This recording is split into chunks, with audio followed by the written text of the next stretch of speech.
Greetings once again for the 605 Superpodcast. I'm the great Brian Last, along with David Bixenspan, for another week of old school wrestling talk on 605, the only podcast on Turner Time. Bix, how you doing today? I'm doing well. How are you? I'm okay. It is Hanukkah season, so I'm in a good mood. We also have a Christmas tree because we're a mixed household, and I put the Roddy Piper thumb wrestler at the top of the tree where the star's supposed to go. Yeah, Suzanne said, she goes, that's not a star. It's like, who are you to say Roddy Piper's not a star? Indeed. Yeah. Certainly more than most wrestlers. Right, exactly. So before we get going with anything new, why don't we follow up on any of the topics that are still up in the air from the previous week's episode? So I guess we really just have the fate of the second P-Bay Diaz to talk about, right? I don't think there was really anything else that got addressed in the last week, right? Well, let's talk about his fate. Bix, is El P-Bay Diaz Dos still alive? Well, maybe. I don't know about now, but he did not die. No, I want an answer. I guess is he alive? I guess he is. Okay. So, well, what did we find out about this? Well, because if you notice on the video, it was some re-aired version that was like a pop-up video type version. And it said that he was okay, I guess, relatively speaking, and wrestled the next week and was fine. And, I'm trying to remember. Didn't it say something about what he's doing now? And I forgot what it is. I'm trying to think of it was that he ran a business doing it, or he was a stuntman, but he ran a stunt school, he ran a stunt school and became a stuntman, and he got a good head start landing on his head. Don't do this. Lesson 1, don't do a dive onto the guy in the yellow shirt. Yeah. So that was, I was sort of, is it me, or were you almost sort of disappointed that he was okay? You know what I mean. Not literally. Not literally. You deviant. I was surprised that he went on to work in stunts. I want to send a message out there. We still would like to speak to either P-Bay Diaz Dos or P-Bay Diaz Uno. If you're out there listening, como estoy? What? Muy bien? That's not. I don't know. That's not right. what you're supposed to say? No, como estás? Como estás? I live with a Colombian. I should know. Or como está usted, depending on. Como está usted? Okay. P-Bay. The kid 10. There's some questions I still have about the whole thing. So I think he is. It did seem like the people were agreeing that he is supposed to be a 10-year-old kid. Is the character is, but that he was based on like Chespirito's little kid character. That doesn't explain him coming out, P-Bay Diaz Uno, with all of the club rats. I don't know who they were. These women just dancing around. That doesn't explain it. It explains second P-Bay Diaz coming out with the children with antennas. But it doesn't explain the first one. Well, he doesn't. I mean, other than the suspenders, he's nothing like El Chavo. No, but didn't he say? Well, didn't he say? Who was it? Whoever it was that tweeted that us? Didn't he say it was like a combination of El Chavo and some other Chespirito character? Yes, that is what we were tweeted. And I apologize that I didn't keep track of who told us this. By the way, thank you everyone who did get in touch with us. I'm glad that other people were concerned about the whereabouts and the health of El P-Bay Diaz Dos. Yeah. And one of the good things I guess that came out of it was from what we heard on Twitter and a few other places that some people gained an interest in Titanes in El Ring due to our talk. So that makes me happy. Yes, Titanes in El Ring featuring Long Beach's own Martin Karadagian. That's right. You have to listen to the previous week's episode to understand that. That might have been the first one, actually. That might have been the first one. But that's the update on El P-Bay Diaz. I suggest you still go to the video on YouTube and show all your friends. Yes. So, I guess actually the WWE Network stuff is also a follow-up. So, last week, what had they uploaded so far when we did the show? Or when we recorded the show, at least? I think it was just the additional Crockett, the Mid-South, and the Smoky Mountain, right? I believe so. Okay. So then they added so it was Stampede Wrestling, all from 78 to 79, and a section for the GWF that now consists entirely, though, so far, of USWA syndicated shows. So, the Dallas USWA. Did you say AWA also? Yes. There was also AWA. I'm trying to remember if that had gone up yet. I feel like I might be forgetting something then. I don't know. But yeah, AWA also. There was also AWA, and they did add more World Class too. Yeah, that's what it was. I don't think we had talked about the AWA and World Class yet, because they added AWA. Maybe we did. I don't really remember, but they added AWA from like 86 to 88 mostly with Shawn Michaels and guys like that, and some World Class. I think it was mostly 86, 87, which is unfortunate, but it has guys like Warrior, and an episode from early 85 with Michaels getting squashed by One Man Gang. I have to admit, I can't watch any World Class after Gino's dead. It just, I can't watch the Sportatorium when it's not alive. Yeah. I mean, I can watch like a little bit after that, like, I guess until everyone leaves for UWF. But that's, right. I mean, it's right after that anyway. That's like a month later, 2 months later. Yeah. Last week on the show, I said that I had canceled my WWE Network subscription a while ago. I had been only watching Primetime Wrestling from 86. And until they uploaded shows in weekly order, I wasn't going to have any faith in them doing it and come back. And then, the next day on Twitter, everyone's going crazy because, they added this show, they added that show. Now, they're all over the place. No shows in, show 401, show 402, show 403. Although the Crockett stuff is pretty close, and they've been filling in the gaps with that. And the Smoky Mountain is close-ish, at least in the shows they've put up. Right. I mean, it's all from the summer of 94, I gather. And so... Well, it's not like Jericho was exactly there long. No. I mean, he was there a few months. So... Well, because he broke his arm and he wouldn't sleep with the rats. Well, half of that story is absolutely true. The other half is what I've heard recently, so I'm not exactly sure. Okay. But... So I said, I'm not coming back until they show me something. And then they upload all these shows, and the next day I'm like, oh, God, why did I say that? I'm really tempted to watch, the AWA and USWA B shows. I mean, just weird stuff that they put up there. That's what's one of the things that really amazed me is that, I mean, they didn't put a lot of these up, but they put up one episode each of USWA main events and AWA superstars. And AWA, so for those who don't know, with AWA, you had All-Star Wrestling, which was the long-running syndicated show. Championship Wrestling was the ESPN show. And then Superstars was this, like, syndicated B show that I had only ever heard of from Larry Nelson's book, to the point that I wasn't even sure if it existed and he was just making it up. Yeah. And I have not watched it yet, but it has Larry Nelson complaining about his orthopedic chair. It seems like it was just to goof off, that they just did a lot. And he talked about that in his book, I believe, like goofing off on the air with that show. Well, that must have been right before he left also. When did he leave?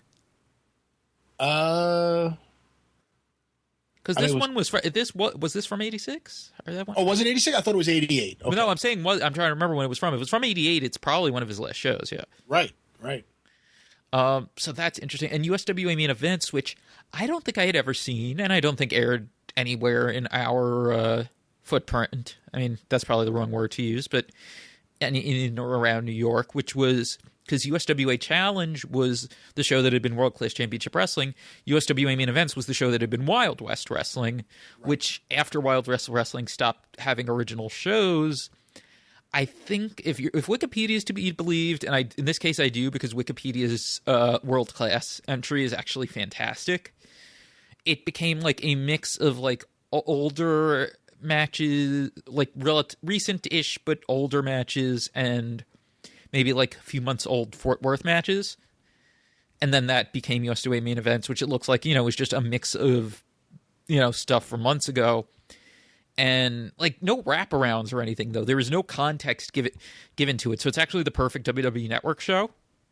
Yeah, really. But there was some good stuff though, like Jerry Lawler and Jerry Jarrett and Jeff Jarrett, on that. And they also put up 3 volumes of Global Wrestling Federation Presents the Best of the USWA, which I presume is some kind of like international home video release. Yeah, that is interesting. And right, because usually this vault stuff is just TV. And I only watched the first volume, but it consisted mostly of stuff from the GWF pilot TV taping from the end of 1990. Do you know the taping I'm talking about? I think so. Lawler versus... Oh, okay. No, I was going to say Stan Lane, Cornette, Demolition Axe, but it's no. This was... It ended up airing as USWA Challenge like through January 1991, but it was the last taping in 1990. And this was when they had the Lawler versus Terry Funk match from the Sportatorium where Scotty the Body's at ringside scouting them. And what else? That really great Jeff Jarrett versus Eddie Gilbert match where they do the like dusty finish at the end. Doc and Gordy coming in to do a squash as a one-shot thing. Cactus Jack, one-man gang in as one-shot. Even Akira Nagami even worked the taping, but I don't think it made TV. Wow. So some cool stuff, but really, I'm glad that Jarrett Gilbert match is on the network because it's one of my favorite matches. So I'm curious to see what's on volumes 2 and 3. Yeah, so all this happens, and I'm so tempted. And you tell me that to subscribe to some or follow some Twitter feed that the guy posts everything new that's added to the network. It's a robot as soon as it goes up. Every few minutes, I'm seeing like Smoky Mountain added, GW Global added, AWA added. I'm like, oh my God, they're actually starting to get me. And then it stopped, and then it became WWF main event added. The best of the week, superstar. Right, they stopped for the last several days, and then they took down the Stampede stuff on. I guess it was Sunday. Well, before we even get there, so I stopped subscribing because I don't care about the current product because it's awful, and because they stopped updating most of the older stuff. Right, and that's all I want to see. Vince McMahon doesn't have any idea what he's doing anymore, and the current product's terrible. I only want to see the classic stuff, so I stopped. So them adding all this stuff in the last week was one of the very few things they could do to tempt me to come back. Mm-hmm. I held firm. I didn't. Now they've stopped adding stuff. We'll see when they start again. We'll see if this is just like a giant release like it was when it first started, and they put all the world class up, and then they stopped. So I get an email today from WWE customer service, and the header is, "We want you back!" ! Now, I don't care about any of the current product, and they send me this email, and it's a giant picture of Sheamus and a giant picture of Roman Reigns. Restart your subscription. Sheamus will defend the title against Roman Reigns in a table, ladders, and chairs match. Tables, ladders, chairs, I don't care. They should send me an email with JYD and Ric Flair and Dusty Rhodes and Roddy Piper. They put up so much of this stuff, especially the Crockett stuff. Yeah, that's the thing. They have not been advertising this at all, anywhere. You have to acknowledge that you have a giant fan base that really doesn't care about your current product, but you could still take their money. And if they would send me something that was, it doesn't have to be personalized, but do a survey of everyone. What exactly is your favorite thing? What are you watching? Right. And not just customize the emails. Yeah. Send me something with classic wrestling on it. And the thing is, they are sending out surveys to people, not necessarily about the network, but it's to these people who proactively signed up for their fan council thing, which, unless you hear about it, is not necessarily something you're just going to find. And right now, it's like filled up if you try to sign up too. But yeah, I don't get it. They added a lot, and well, I'll ask you this: when did you cancel originally? I canceled like right away. I canceled. I originally signed up for the month-to-month when that's what it was, but you had to commit for a year. Well, 6 months or whatever. Right. Yeah. I didn't commit to anything. I used PayPal, and I canceled that thing as soon as I was done with it, which is like, I don't know, a month into it, 2 months into it. And I wonder if they actually knew that would happen, by the way. I don't know if they know anything, to be quite honest with you. At some point, the shareholders have to stand up and say, what the hell's going on? So you didn't even wait, though, till like April or May, where it became clear that they were stopping uploading the classic stuff? I may have. Okay. I'm not exactly sure. Go ahead.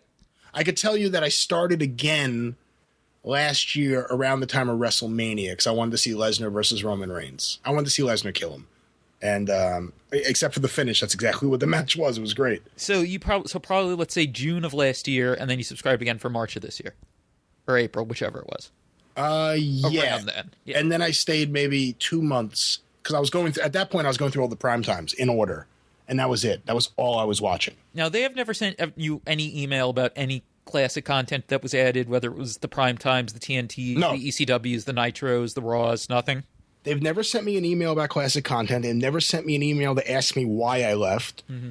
They've never sent me anything to ask me to come back that was targeted in any way towards me. Again, I'm staring at this picture of Roman Reigns and Sheamus.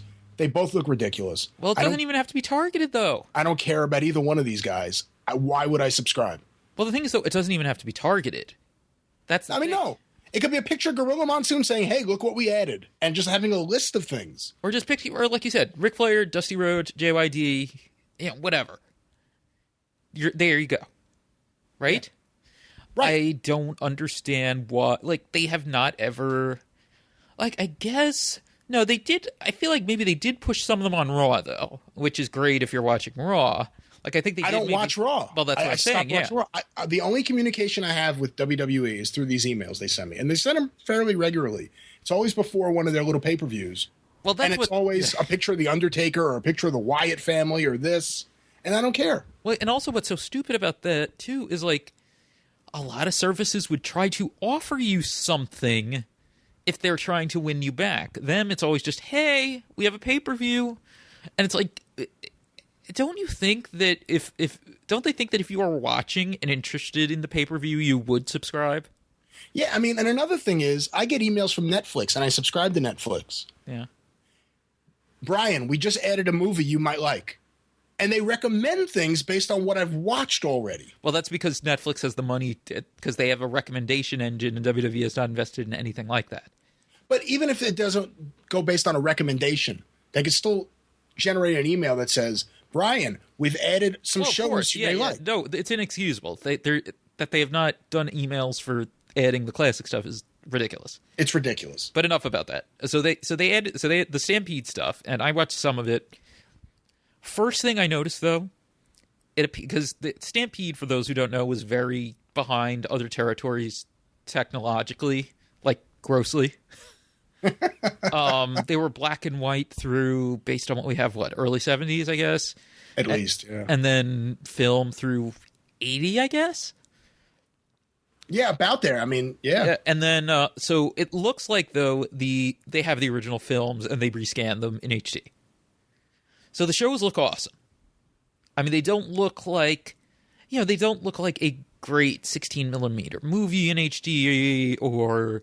but still, if it's 16 millimeter and you make it HD, it's going to be beautiful. Well, yeah, I mean, it looks nicer than anything else, from that era, and it does. But it doesn't look like, say, the Nirvana concert that came out on DVD on Blu-ray from. Well, I mean, it's not Blu-ray, but you get my idea. You get that it didn't look quite as great as something like that, but it looked really, really good. So they're using the original films. They're not using transfers to videotape. And someone pointed out to me that the Dusty Flair rivalry show, the Florida Dusty clips, apparently were also rescanned.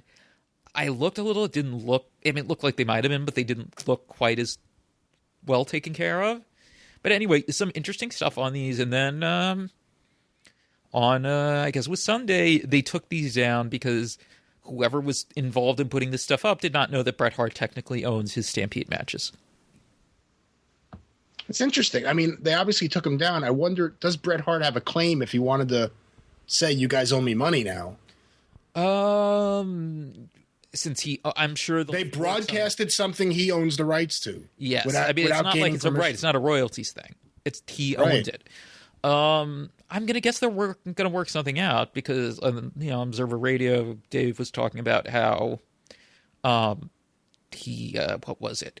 Like, he got in touch with him, and he was like, he didn't really want to get a lawyer involved or anything, but, he hadn't dealt with them on any of this, and, in the past, he's worked with them on DVDs and put this stuff on it, but, they got to arrange something with them first, so they took it down.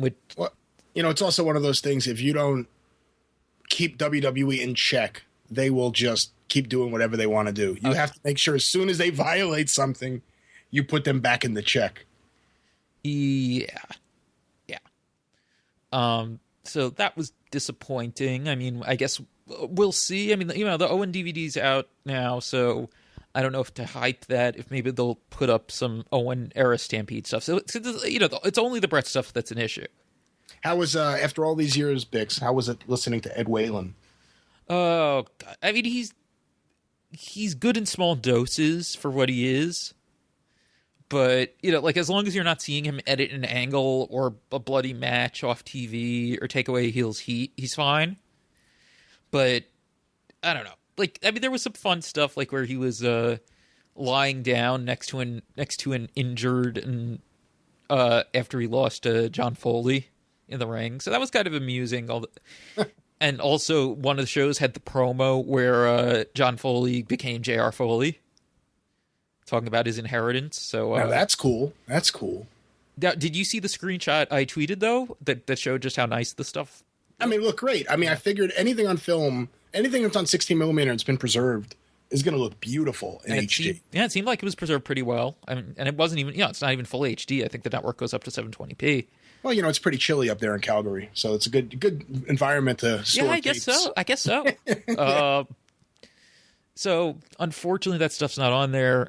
Ed Whalen is a guy who everyone was always critical of, and it's quite understandable, especially considering some of the things he did in terms of editing angles off TV and stuff. But, it makes me think that there was always this consensus that Ed Whalen was terrible and Bill Mercer was terrible. And I've really grown in my older years here to enjoy Bill Mercer's commentary, I have to say.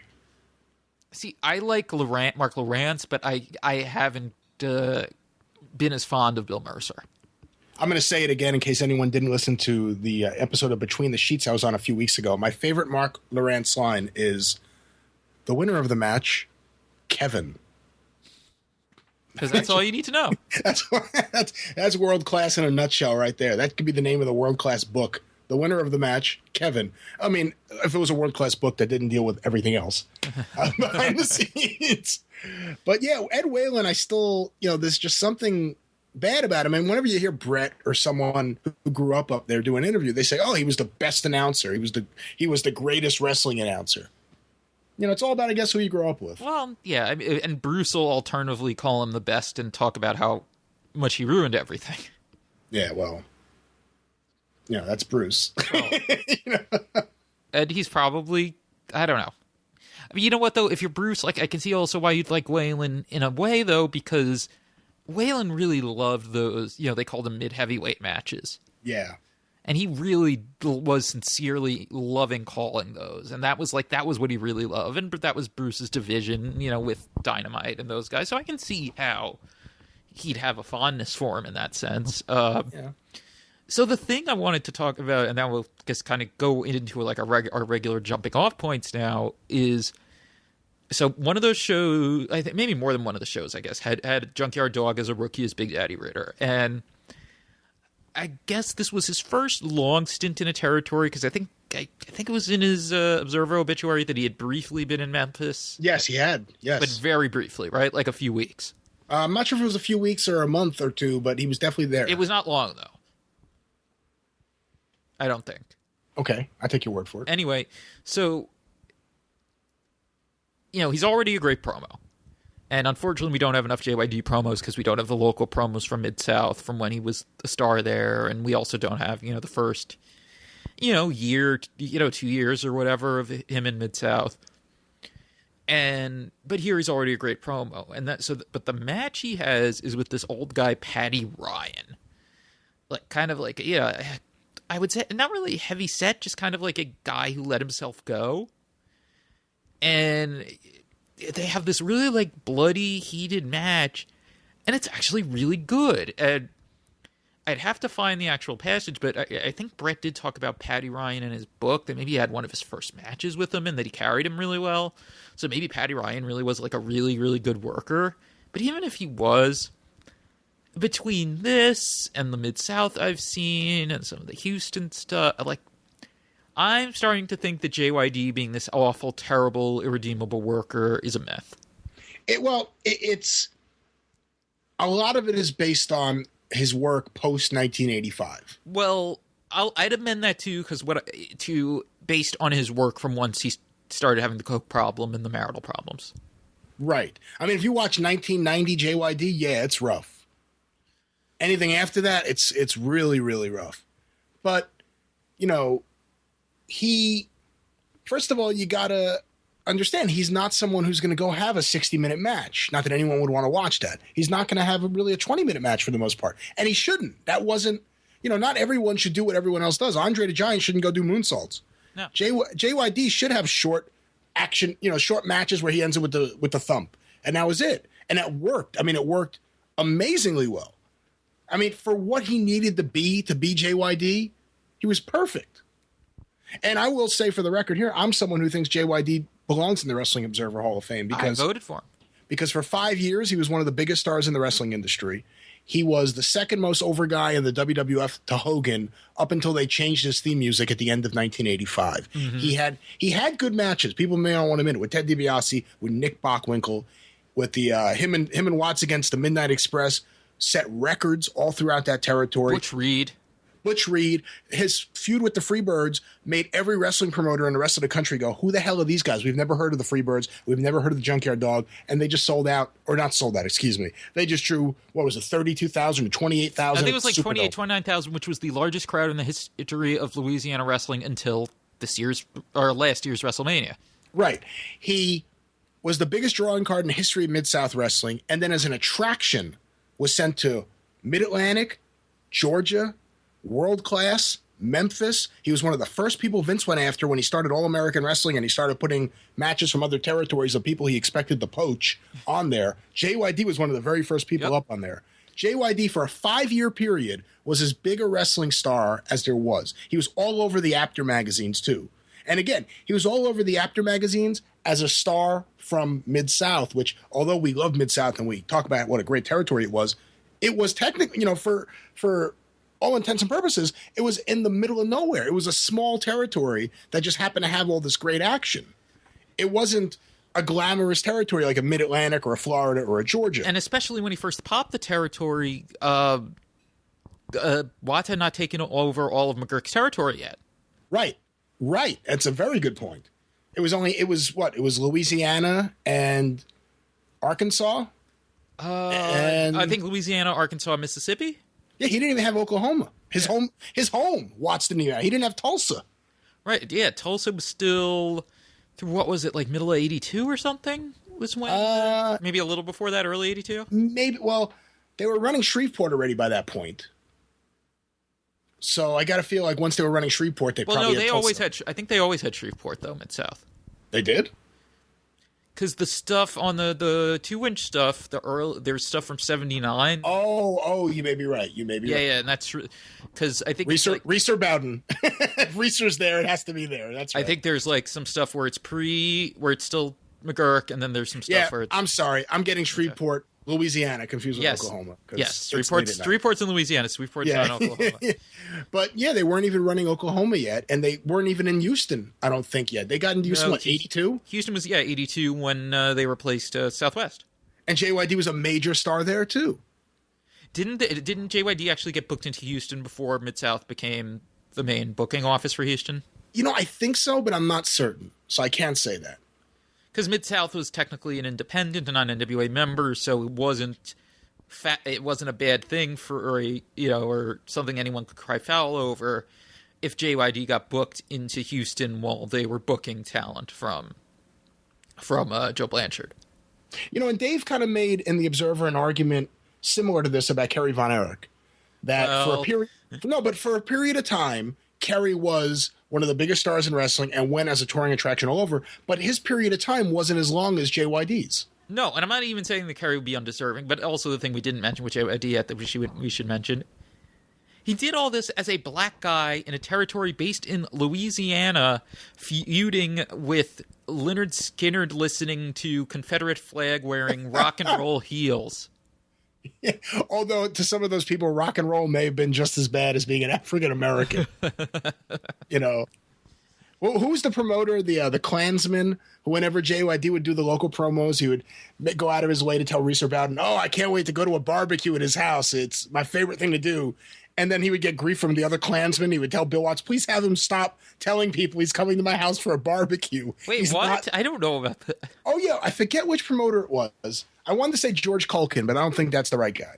But one of the local promoters for Watts was pretty well known to be in the Klan. Okay. So whenever JYD would come to, do the local promos for his shows, he would do his interview, talk about whoever he was wrestling, and then go, oh boy, Reeser, I can't wait to go to his house. He does the best barbecues every time. He always treats me so well. It's my favorite thing to do in town. And then the other people in the clan would tell him, like, so you're hanging out with that boy, huh? And he would get all this grief, and then he would go back to Bill Watts and say, please have JYD stop saying he comes to my house for barbecue. Oh, I wish I could remember who it was now. I can't remember the name.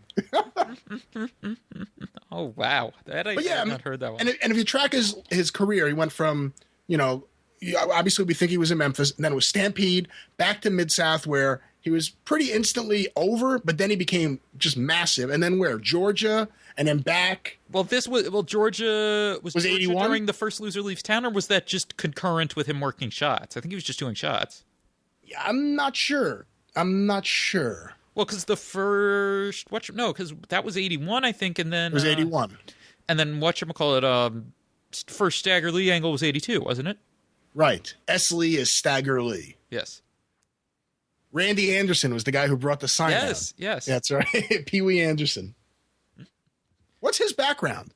Now that I think about it, Randy Anderson he did that, and then he was a referee in Mid-South, and then obviously for years and years and years he was with WCW. But where did he come from? I believe he was one of Arn Anderson's best friends in high school. Really? And they, I think, were on the wrestling team together. Wow. Didn't know that. Well, and they were in Mid-South around the same time, too. Marty Lundy and Randy Anderson started there around the same time, didn't they? I was thinking he was there before Marty Lundy was, because Marty Lundy was, 83? Or was he 82? I think, but it might have been late 82. Okay, maybe that's what it was then. Yeah. But anyway, back to the main thing. I actually think JYD is a Hall of Fame. I mean, some of my views on the Hall of Fame are a little different than others. Yeah. Like, I go back and forth about Sergeant Slaughter, just because, if you're talking about fame, I could tell you as someone who liked Hulk Hogan's Rock and Wrestling and wasn't really into wrestling big time until 89, Sergeant Slaughter was a major star to me as a kid watching G.I. Joe, and I knew him as Sergeant Slaughter the wrestler. And he was a major star from, 81 to 85, I would say I would start with 80. Or you could say 79, because he was a pretty big deal as Super Destroyer Mark II in the AWA.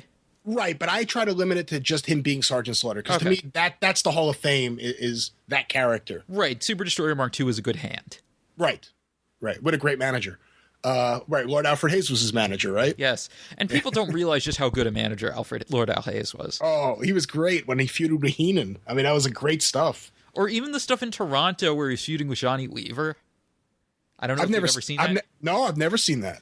He's just such a great, smug bastard. He's like, oh, no, Mr. Weaver, sir. Oh, no, you're wrong. Because he was managing, I just remember the way he talked. He was managing Nikolai Volkov and Chris Markoff, who I don't know if they were working the Man Crockett territory or if they were just working Toronto, which is weird since it was not a full-time territory. But they had a feud with Johnny Weaver that I think was specifically on the Maple Leaf shows. Huh. Didn't know that. But yeah, Slaughter's run in WWF with the Patterson match, which is considered one of the best matches in MSG history for many years. Iron Sheik match was considered one of the best matches in MSG history. Right, and that was his second run. So in between there, he goes to Mid-Atlantic, and that may be his best work ever. And the draw is huge. Right. Remember when he had, Jim Nelson and Don Kernodle, and there was one interview, he's like, ladies and gentlemen, let me introduce you to my privates.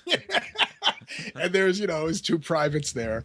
But that's great stuff. And then he goes back in 83, and he's still a major star, one of the most over guys there. He's coming out to theme music. He's marketed. And when he turns babyface, he was... Gigantic. I mean, people forget that. Hogan in 84 was the champion, and he was huge. He was the biggest star in wrestling, but he didn't feud with anyone. He would go and wrestle Big John Studd in this town, and then David Schultz in this town, and that was it. And then the two touring companies, or the two touring groups of the WWF that had feuds, one was Piper and Snuka on top, and the other one was the Sheik and Slaughter. And they were huge. Slaughter was number 2 to Hogan. I mean, you could say Snuka, but I think Slaughter was the number 2 most popular guy to Hogan in 84. And it really makes you think, let's say Slaughter doesn't leave in early 85. He doesn't have that dispute with Vince about merchandising.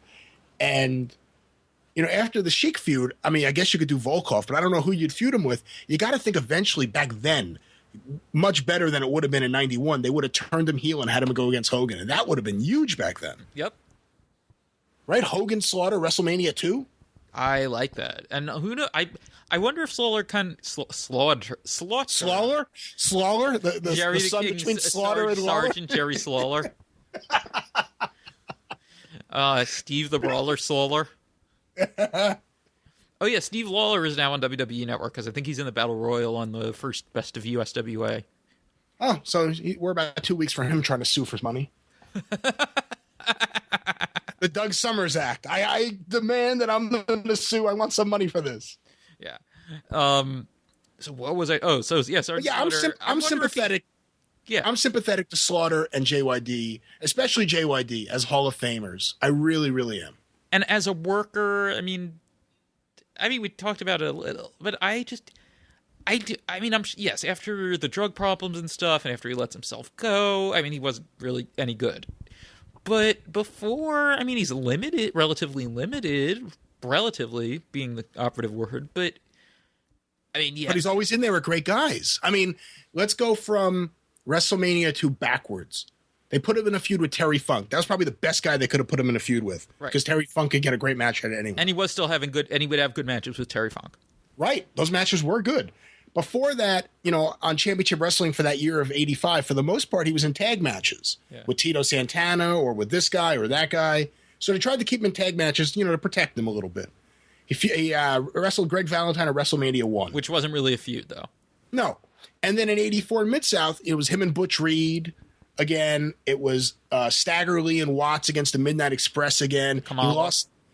Kamala was 83. He had a little thing with Wrestling 2.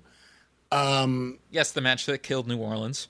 Right, the match that killed New Orleans. DiBiase and the Rat Pack.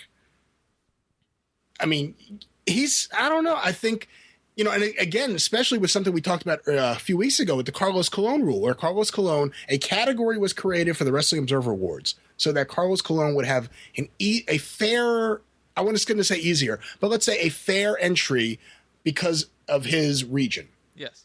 Why wouldn't you say the same thing about JYD? If Mid-South Wrestling, considering what a large area that was, and this is not even taking into account his outside dates and WWF. If you're just going to talk about Mid-South Wrestling, 1979 to 1984, he was the Hall of Famer from that territory. Ted DiBiase's in the Hall of Fame. JYD is the Hall of Famer for Mid-South Wrestling for those 5 years. Oh, yeah. Yeah, absolutely. I mean, there's different things. There's different ways of weighing things. Satoru Sayama is in the Hall of Fame, the original Tiger Mask, for a 2-year period. That's different because of revolutionizing wrestling with his maneuvers and what he was doing. Even if he wasn't that good.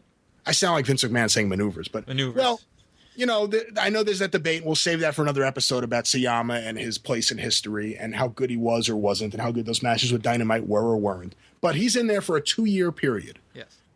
And as we talked about previously, Ted DiBiase's in there for a, give or take, 10-year period of work rate.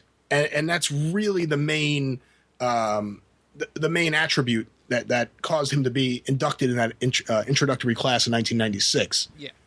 But JYD, to me, if you have a 5-year period of being that big a star in that big an area. Well, and also being such a transcendent cultural figure in New Orleans. Right. I mean, they still chant, the JYD chant. That. Yeah. The chant that Roddy Piper never got right when he would try to do it on his podcast, but they still chant that at New Orleans Saints games. So I don't know. I don't want to go too much further with this. I feel like the Wrestling Observer Hall of Fame is going to be a regular topic because it already has. I know we've talked about Cologne, we've talked about DiBiase and Wyndham, and now this. Ole, and Ole should be in the Hall of Fame too. And eventually we'll get to Terry Gordy on this list as a single. But anyway, I think that's. You have anything else you want to add to the JYD jumping off point? No, I think I'm good with JYD, which means it's time, I think, to talk about your bar mitzvah. Well, what would you like to know? Well, we teased this last week. We did. Hold on one second. A swig of water for the bar mitzvah boy right over here. Hold on one sec. Yes. And we both just celebrated our birthdays this week, too, on the first night of Hanukkah. It's amazing. Me and Bix have the exact same birthday, different years, but same birthday, and we're from the same hometown. I don't know. I don't know what that means. Yes. And I remember once, I remember once you briefly experimented with making a wrestling newsletter in high school that my sister picked up off the floor and brought home. Is that true? You got that? Yes. Wrestling scoop sheet? I don't think that was high school. That was middle school. Okay, it was middle school, but... There's no way that was high school. Was that the name? I don't remember that being the name, but there's a very good possibility it was because it's 3 words. And I don't know. I'm the type of person who would do that. Instead of just wrestling scoops or wrestling sheet, I would do wrestling scoop sheet. It sounds like something I would have done when I was Pro Wrestling Torch, Wrestling Observer Newsletter, Wrestling Scoop Sheet.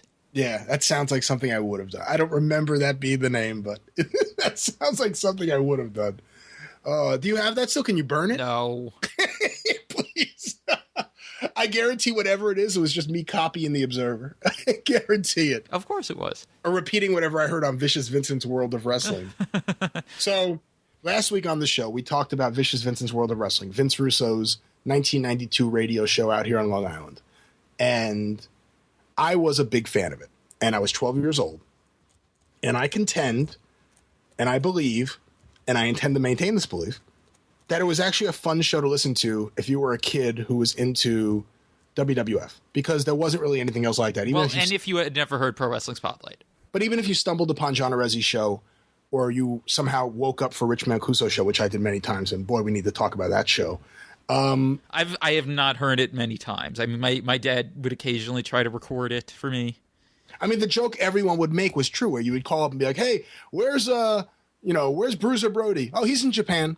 Like, everyone you would ask about, he would just say they were in Japan. But Vicious Vincent's World of Wrestling was a cool show to listen to if you were a kid, because John Arezzi's show was more insider and the listeners were more adults, I guess is the better word. But Vicious Vincent's show were kids calling up. So you can call up, and it was cool.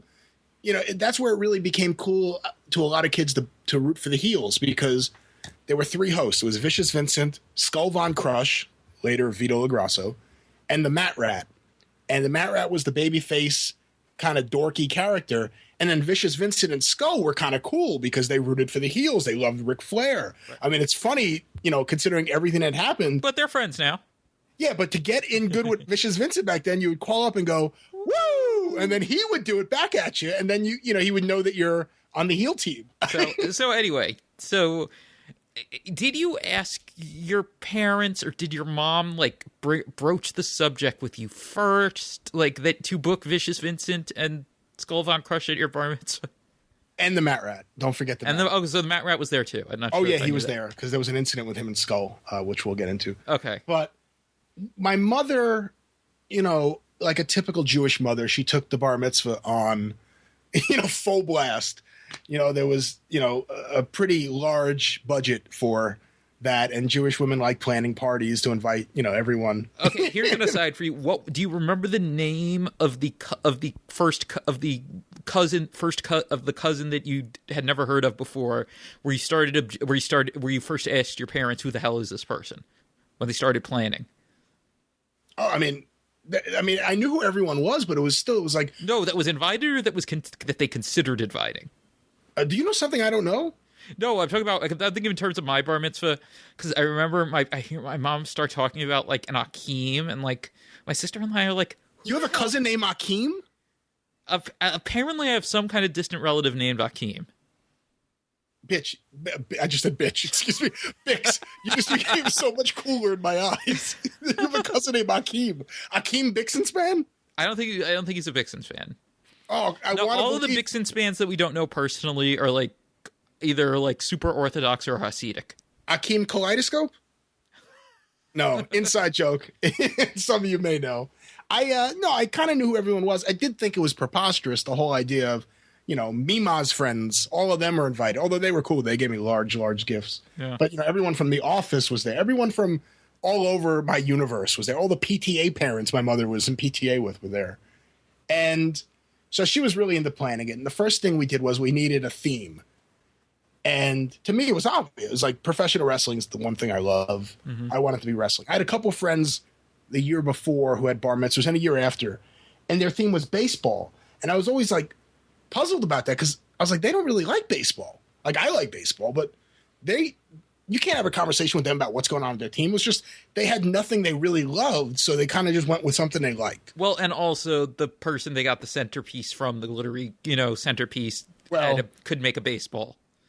Well, speaking of centerpieces, so we found out from a friend of mine whose bar mitzvah was the year before, either his cousin or his aunt made the centerpieces. So my mother got her information, and we drove out to her place. And my mother gave her a heads up. My son likes wrestling. It's going to be a wrestling theme. Was this the woman that was called the Balloon Lady? I don't know who that is. Because I'm just trying to think if this was the same person we went to. Oh, no. I don't think she was really like on the circuit. I think she kind of just did it as a hobby. Okay. So we went there, and she knew I liked wrestling, and she had gone to some bookstore and purchased every like old wrestling magazine she can get. And a lot of those PWIs had either full pages of, she was looking for like entire bodies, like head to toe. Right. And she made the coolest centerpieces ever. It was like a wrestling ring with the wrestler standing there, and then above it would say his name. I mean, these were the coolest things. She made one for Lex Luger, which I remember. That was the first one she showed us, like the sample, because she didn't know who he was, and she went based on the magazine, so she spelled it Lugar, Lugar, which it was spelled at a lot of the times in those magazines early on. Yeah. So we saw that, and right away I was like, yes. So I got her more like, I picked out who I wanted, and it was like Ric Flair. Ric Flair was my table. I still have a picture of that centerpiece. Okay, I have to see this. Well, we'll see. Maybe I'll put it on Twitter if like enough people, I don't know. We can put it on Facebook. Well, we'll see. We'll see what happens. If enough people express interest, I'll put it on Twitter. And then you can see the other wrestling posters that were lining my wall that year, too. So it's pretty embarrassing. You see a giant Ultimate Warrior poster. Well, I had one. Mine was Ultimo Dragon. In 92, you had Ultimo Dragon? No, 96 or 97. Oh, okay. You're talking about your bar mitzvah. I thought you were talking about just like... No. I got a bar mitzvah thing. No. I had one made of an Ultimo Dragon thing from magazine. Okay, that's cool. But eventually I ran out of full body pictures I could find. So some of the tables like that people I really didn't care about, like they got like Max Moon and like different people. But I had Ric Flair, and it was really, really cool. It was gorgeous. And well, you're trying to really get over with Russo. So anyway. Well, I love Ric Flair. He's my favorite wrestler. I'm kidding. So the first thought we had was, my mother said, should we get like some kind of like wrestler there? And I was like, yeah, we should get Ric Flair. So she called the WWF, and I don't know who she spoke to, but Steve Planamenta. She maybe Steve Placenta, and she expressed an interest in having Ric Flair. And she was, I mean, we had a pretty big budget for this thing, but she was given some price that for her was just like, it was like $10,000 to have Ric Flair come to a bar mitzvah. Let's face it, he would have come there, said something for a minute, and then been at the bar drinking and hitting on the dancers. Well, you know what's fascinating about that, too? When Flair left WWE after the retirement to take all those outside gigs, his appearance fee was $10,000. Was it really? Yes. Well, this was WWE's fee, so I'm sure they were going to take like 90% of it. Well, I'm also surprised that they actually gave I'm not going to say reasonable, but a quote within the realm of possibility of someone doing it, that they were not just giving her a number to get rid of her. No, they gave her a real number, and she can come across like a very serious woman. And she said, no, forget it, it's too much. So she said, who else? And, I didn't know who else. And she's like, what about that show you listened to? How about I get in touch with them? And I was like, all right, not thinking anything of it. Well, like the next thing I know, I come from school and the Mat Rat's in my living room.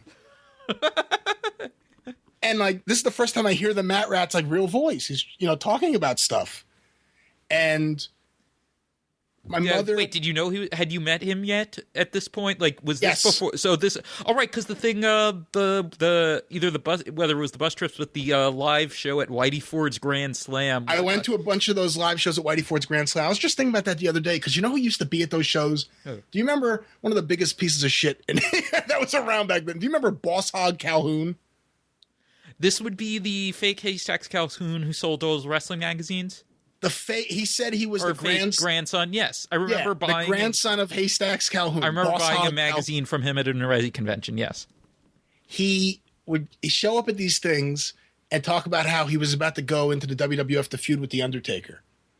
And until you knew he was full of shit, it made sense. It's like, wow, he's a really big fat guy, and he's the grandson of Haystacks Calhoun. Of course he would go fight The Undertaker. Well, and he had the Haystacks Calhoun style, like, hair and facial hair, too. He looked like Haystacks Calhoun. He's sitting at Whitey Ford's Grand Slam batting cage in overalls. I mean, he looked like Haystacks Calhoun. Did he do the Velcro jump?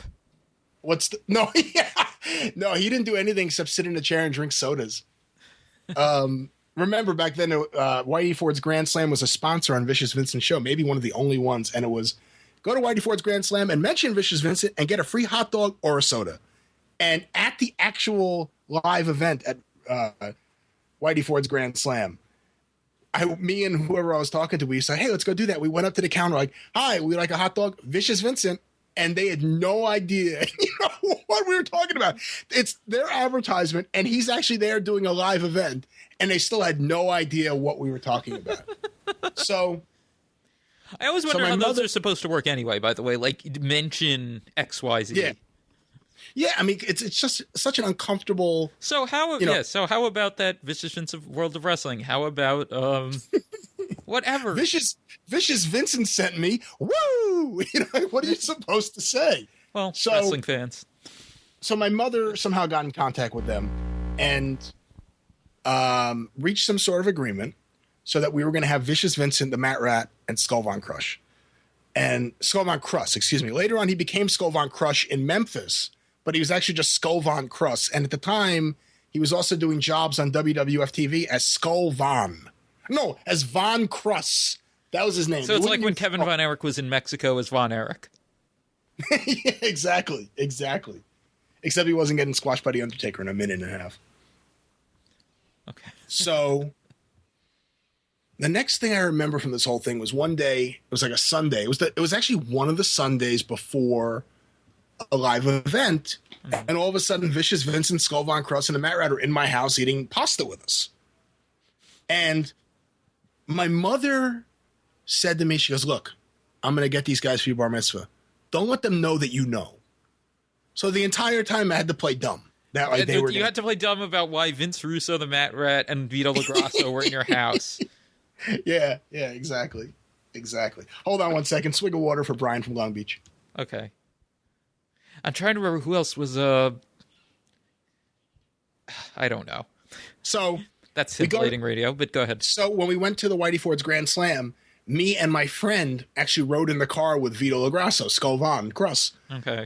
And I can't express enough. If you were a kid, Vicious Vincent and Skull Von Crush were so cool together.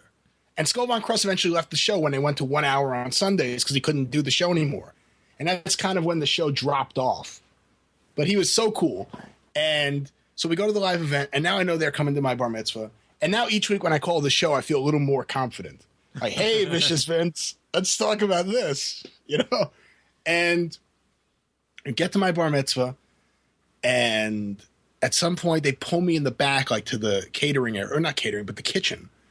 And standing there in full gimmick is the Matt Rat, Skull Von Crush, and Vicious Vince. Okay, now wait, to get the mental image here. What fine South Shore catering hall is this? It was a place called Montana in Hewlett, I guess it would be. Okay. And I remember it specifically because like 3 months after my bar mitzvah, the mafia burned it down. And when we went there to like check out, we were checking out different places, and we went there. We went in the basement office of the guy who ran the place, and we told him it was me about wrestling. He's like, "Oh, maybe you're a big Italian guy." He's like, "Maybe you know some guys who do bodyguard work for me, the Power Twins." And I was like, "Oh, okay, yeah, I know." Who are Jewish, by the way. Who are Jewish and involved in, with shady characters from Herb Abrams to the owner of Montana, and played said shady characters in Ocean's 11. Yeah, that's right. And what was it? Dave Power, and what was his brother's name? Larry. Dave and Larry Power. Yeah, anyone named Larry, right away you think like, oh, he must be Jewish. So he says the Power Twins work for him, and we made a deal, and it was a really cool venue. And we went there, and so they pulled me in the kitchen, and they're all back there. And if you haven't seen Vicious Vincent and his Vicious Vincent gimmick, I'll see if I can find my autograph photo where he proclaims I'm his #1 fan, and I'll see if I can scan that. Yeah, I'm trying to remember what the Vicious Vincent gimmick attire was. Well, he had like a black cowboyish hat with like flames on it. Okay, that's right. And then he had like a big black leather jacket with flames. He was very into flames. Before he burned down promotions, he was into fire. And the Matt Rat was wearing Zubaz pants with a dress shirt and tie and a do-rag to cover his bald head. And Vito was in his gear? Vito's gear, which is Nazi color singlet and a like Nazi-ish black leather jacket and a Nazi-ish cap. I mean, without having a swastika on anything, that's really all it was Nazi-ish. Now, do you have any relatives or attendees that were Holocaust survivors? You know, that's a great question. Off the top of my head, I don't think so. I'd hope not. Yeah. I mean, you know, although to me, this is what makes me more of a Jew than you or anyone else. I had a showdown with a Nazi wrestler at my bar mitzvah. you know, somehow that got through and was thought to be a good idea. And so they bring me in the back, and now I'm still kayfabing that I don't know these guys are there. And then I'm like, what are you guys doing here? And they're like, you know, happy bar mitzvah. And whatever they said. And the first thing that happens is they send Russo out. And he goes out there and he gets on the microphone and he goes, hi, everyone. I'm Vicious Vincent from Vicious Vincent's World of Wrestling. And I understand we have a very special occasion here today. And then the Matt Rat brings me out with his arm around me. Because, you know, he's like the geeky baby face. So he brings me out. And I can't keep a straight face. And I'm embarrassed. And I'm in front of my friends and my dad's employees and like the old women my grandmother plays gin with. Like, they're just the weirdest bunch of people. And here I am with the Matt Rat, who on a good day you'd be embarrassed about being around. You know, again, his voice was, hey, Vicious Vince, hot diggity dog. So we're out there, and Matt Rat starts yelling at Vicious Vincent something. And then Vicious Vincent says, I have someone here who wants to meet you. And out comes Skull Von Cross. And he comes out, and he kind of just like stares over the crowd and looks over the crowd. And he gets on the mic. And probably this was probably more mic time than he got until like 1997, or maybe a little bit. I don't know. I never saw an interview with him except for this for many, many years. And Skull Von Cross gets on the microphone, and before he gets to me, he decides to start walking around the room and making comments to people. Oh boy! Now, my dad and several of his friends are pretty big guys. My dad's like 6'4", and back then was probably like, I don't know, 280. And he certainly liked his wine and his whiskey, and so did his friends. So Vito's actually trying to get heat. So Vito's trying to get heat, but it's really hard to get heat against guys who are the same size as you, if not bigger, and have had some drinks. And he goes over to a few of them, and one of them, you know, is like staring him down, like, because he's had a few drinks, and he's like ready for action. And another one starts calling him out like, you're all talk. We want to see action. We want to see you do something. We want to see action. And he goes over to my dad. And my dad, I thought my dad first goes, let's go. You know, and the room popped. My dad got the big baby face reaction. And then my dad proclaimed, I'm not a fighter. I'm a lover. And Vito turned around. He called him, hey, okay, lover. And he turned back and he said, you guys want action? I'll give you action. And he walked back over to me. And he got like in my face. And he whispered to me, push me. So I pushed him, and now the whole room makes a reaction. And then he comes in and he goes, do it again. So I push him again. And now he picks me up over his head. And now he just kind of like walks around with me, parades me around, shows everyone that he's lifting me over his head. And then he puts me down. And then the DJ comes on, or the MC comes on and tells everyone to go to the tables and enjoy the party, and the music starts playing. So Vince Russo came up with the whole idea. It was like Vince's master plan back there. Like, here's what we'll do. It really but there was no ending. It's like every other Vince Russo storyline. Yeah, they picked me up and they put me down. So then at my table, I believe we had Skull Von Cross and Vince, Vicious Vincent, and then Matt Rat was at one of the other tables, I think. And then so he's just randomly at another table with nobody who knows him. No, with kids. Oh, okay. They were all in the kids section. Okay. Because I had friends who listened to the show, and they were like popping for, you know, here are these guys at this thing. Yeah. You know, in the video, you hear like people in the background going, woo! Like, you know, a couple of the kids knew. I don't think you told me there was a video. No one will ever see it ever. Ever. Never. Ever. And So then at some point during the party, I don't know what was going on, but like Skull and Matt Rat start like insulting each other. And next thing I know, they're in the middle of the dance floor, and the dance floor like clears out, and Skull knocks Matt Rat down. And now he's got him in the position where Matt Rat's on his back and his legs are up, and Skull's holding the legs, like the whole like I'm gonna kick him in the groin thing. Oh no. And he's looking around the room, and the kids are all going crazy, like, yeah, yeah, yeah. You know, they're all heel fans, obviously. They're cheering for the Nazi to beat up the Matt Rat. And Skull drops an elbow right to the groin. So he took an elbow bump on the hard dance floor. It wasn't like some ring. It was just the middle of the wooden dance floor. Well, now I'm getting even more curious about the payoffs, which I guess we'll get to. And yeah, that was that. And then that was that. And then they hung out, and, you know, this video of Vince Russo doing the electric slide and hands up. Okay, maybe we need to see an edited version of this then. Why, you want to see Vince Russo do hands up? Yes, I want to see Vince Russo doing the electric slide and hands up, and just edit it out everything with you. He had a good time. He had a good time. Look, let me also say, I certainly don't like anything he's done to professional wrestling as a writer or booker or whatever, but he was always very nice to me, and, you know, I was a big fan of his show back then, and nothing could ever take that away.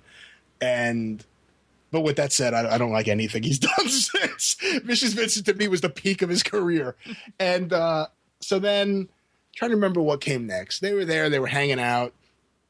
And then at some point, me and my friends went downstairs, and while the dancers were upstairs, we went in their bags and we stole one of their panties, and we tried to flush it down the toilet, and it wouldn't go. And then we put the wet panties back in their... Yeah, I mean, typical Jewish chaos. Fun and chaos at a bar mitzvah amongst 13-year-olds. Oh, that's tame compared to one bar mitzvah I went to. Well, so afterwards, I asked my mom. My mom and me had a very open relationship. Both my parents did. I grew up in a household where, you know, if I had questions, they answered them. And I think that really benefited me. And I said, how much did you pay these guys? And she paid Vicious Vincent and the Matt Rat and Skull Von Cross $500 each, which, without question, was the biggest payday any of them have had around wrestling up to that point. And I assume they also got a meal and access to the open bar. Well, they got a meal and access to the open bar. I don't remember any of them drinking, to be honest. They may have, but they certainly had a meal. So they were professional. They were. It was cool. You know, imagine if you were a fan of a radio show or a television show, and all of a sudden the stars of the show are at your bar mitzvah. You know, you're a kid, and it's exciting. It was fun. You had no idea, right? You didn't realize that WGBB wasn't real radio yet.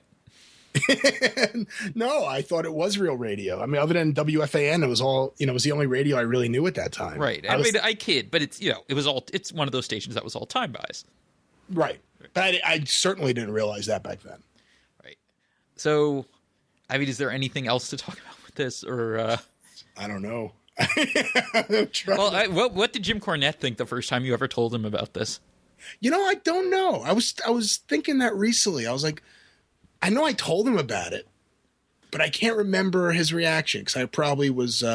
Jesus Christ, Brian! We were probably at a bar. I can't do the Cornette voice, but all I can think of is just like him exclaiming, like, "Jesus Christ, Brian!" Yeah, your Jim Cornette voice sounds like Jim Ross's awful Terry Funk somehow. I didn't even try. I was just like, I know I'm not going to do this because could you imagine the damage? Hey, you egg sucking dog. That's every time he talks about Terry Funk. That's what he does. Hey, you egg sucking dog. Slow it down. Just more like Droopy than Terry Funk. Slow it down. Yeah, I mean his impression is the worst. It is absolutely the worst. I hope he gets his Twitter back though. Whose? Jim. JR. That Jim. Who took his Twitter? It got hacked, and right now it's temporarily gone. I guess temporarily. Was it Tony Schiavone? Not that I know. It was an angry British football fan or something. Soccer football. Oh, okay. Well, but yeah, that's the bar mitzvah story. The best that I remember off the top of my head. Like I said, if enough people want to see it, I'll post the centerpiece of Ric Flair that was on my table, and maybe the Vicious Vincent autograph photo I have somewhere. So was this photo? Did he have professionally done 8x10s? Oh yeah, my family made them because my family was in the printing. Yeah. Okay. So going into the bar mitzvah, we wanted things for him to sign for people. So we made the photos for him and the Matt Rat, And I mean, it was what they ended up using going forward after that. Although his show really didn't last too much longer; it was only on a few more months. But yeah, my family printed those for him. Wow. Because we needed something. We needed something for him to sign. He didn't have anything. He had photos, but he didn't have anything printed out. Yeah. And my family owned the largest commercial printing company in New York City, so it was pretty easy to do. Now, one time, years later, slightly off topic, we'll return to it. I was at some convention with Georgie Makropoulos. Not a wrestling convention, just like a general collectibles memorabilia convention, excuse me. And every now and then there'd be wrestling people there. Missy Hyatt was there. And I got to talking to her, and she was letting me know that she wanted to do a calendar. I was like, oh, you should call my dad and, talk to him. We're in the printing business. We can help you out if you know what you're doing. She said, oh, great. And she called him up like a... Wait, so is this the convention I was talking about that you didn't realize was in a Reggie convention? No. This was like the Reggie affiliation? No, this was in New Jersey somewhere. Okay. Chiller Theater or something, maybe? It wasn't Chiller Theater. It was just some like card convention. It was like cards and like, Beatles stuff, and it was like a weird little convention. Yeah. It was cool. And she called my dad, and I asked my dad, I was like, what happened? Did you make a deal? Because I'm thinking, I'll get free Missy Hyatt calendars. I'll be the greatest. And he's like, yeah, she really didn't know what the hell she wanted or what she was talking about.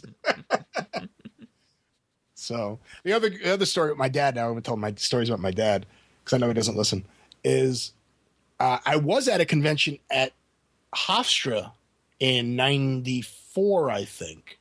Could have been 95. I think it was 94. And Bret Hart was there.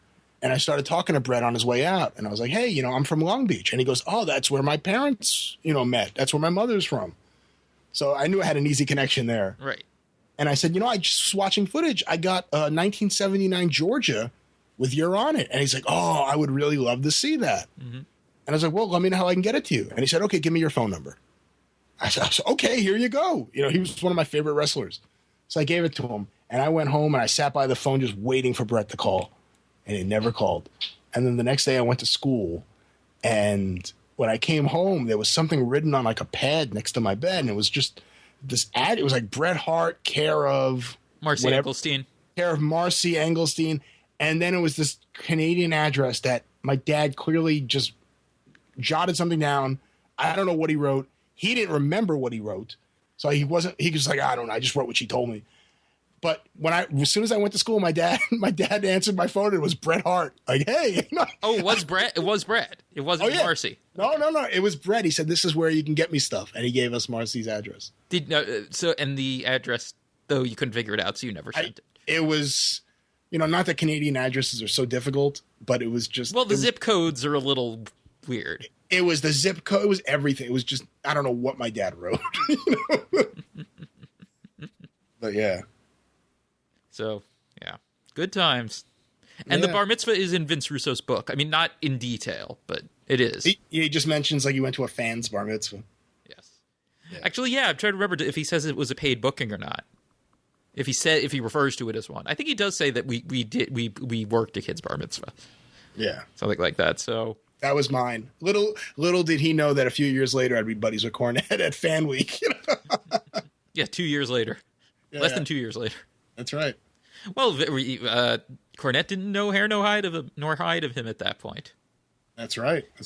Although they got along at first.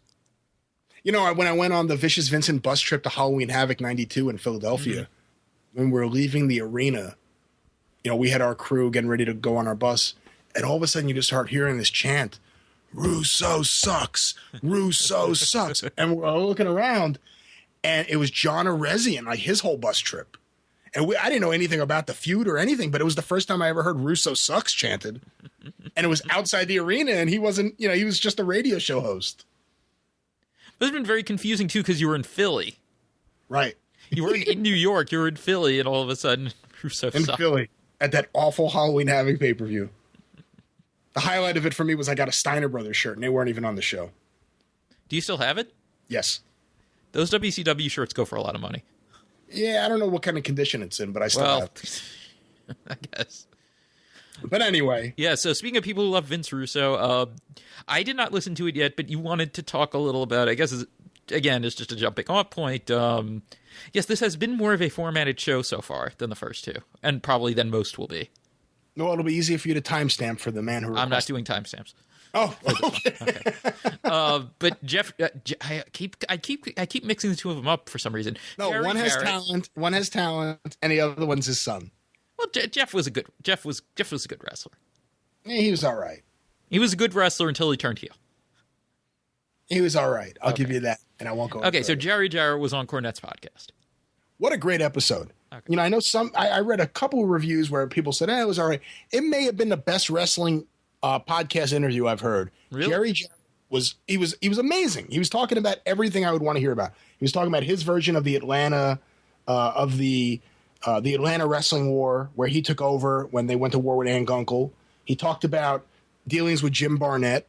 He talked about his relationship with Vince McMahon Sr. He talked about his relationship with Vince McMahon Jr. He talked about Vince Russo, obviously.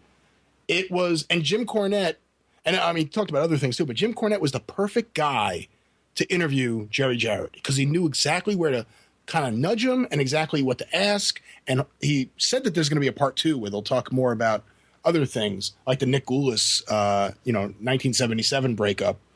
But Bix, I was shocked when you told me you hadn't listened to it because it's right down your alley. If you like Memphis, and we love Memphis, I thought it was the best wrestling podcast interview I've heard. I will definitely listen to it then. Like I was telling you before we started recording, because I'm not a fan of his book. So when I saw that Joe Gagney, who I'm usually pretty in sync with, was not crazy about it. I mean, he didn't dislike it, but he felt it was kind of thumbs in the middle. It wasn't like I wasn't going to listen to it, but I just put it on the back burners. But now with your recommendation, I'm definitely going to listen to it. I may listen to it again, quite frankly. It was really, yeah. And I also thought it was, how do I put this? It was the most interesting and obviously educated take on Vince McMahon Jr., on Vincent K. McMahon that I've heard. Because he certainly... I love you that you corrected yourself as if he's listening. Well, Jerry said, and I thought this was fascinating, he goes, Vince is an emotional slob. Okay. It's like, wow. And it's a fascinating interview. I had actually had a thought recently about Memphis. I love Memphis wrestling. I love do I. Any 80s Memphis wrestling, 70s Memphis wrestling, I love. And while there's stuff post 89 that I really, really like, Eddie Gilbert, the Smoky Mountain feud, Moondogs. Yeah, there's Vince. lots. Yeah, there's lots of really good stuff. I gotta say, I don't enjoy, and this is a weird thing, but I like it so much better when the studio had curtains than when it just had like the black wall and the desk in front of it. Well, and also when they sort of tried to decorate the studio up a little bit more with the stars and stripes kind of motif. Yeah, I mean, and I didn't really like. Yeah, they, it looked so much cooler back then. Now that's the only thing I really don't like about 90s Memphis is just the studio looks awful to me. Yeah, they clearly thought it looked great and upgraded, but it didn't look good.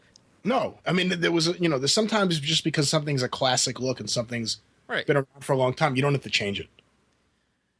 Yeah, I did not like either when they did the I like that they did the thing where the angle where the set got torn down with Kurt Hennig, which is obviously inspired by the angle where the set got knocked down on Continental a few weeks earlier. But I didn't like the way that the show looked after that. No, I completely agree.